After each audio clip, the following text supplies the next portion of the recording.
Welcome to Jen Bell Yoga. I'm Jen. Constructive rest is an excellent pose for low back pain, hip pain, or any pelvic floor issue. If you have questions about pelvic floor issues, check out the blog post below. Constructive rest is super easy to do. There's a couple different varieties, but all you need is yourself and something to prop your legs up on. If you've ever been given constructive rest as a PT exercise, chances are they gave you a chair and told you to put your forelegs up on it and lie down on your back.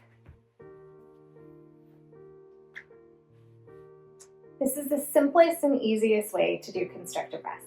You want your knees stacked over your hips and your low back connected to the floor.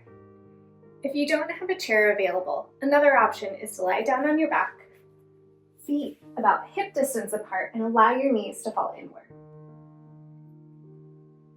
If you're unable to lie flat on your back for any reason, you can create a ramp with anything that you have.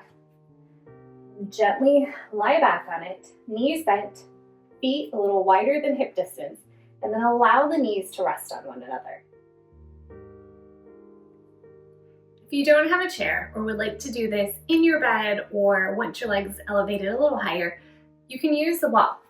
You want to lie down close enough to the wall where you can lift your legs up, but not so close that your hamstrings feel like they're getting too deep of a stretch.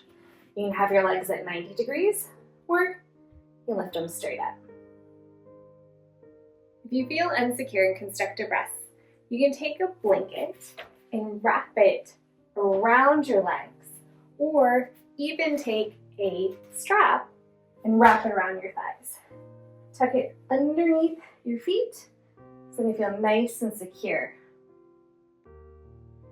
Constructive rest is an excellent way to kick your legs up, sit back, relax, and let go of anything that you're thinking of. If you like this video, please hit like and subscribe. Thank you for joining me. See you next time.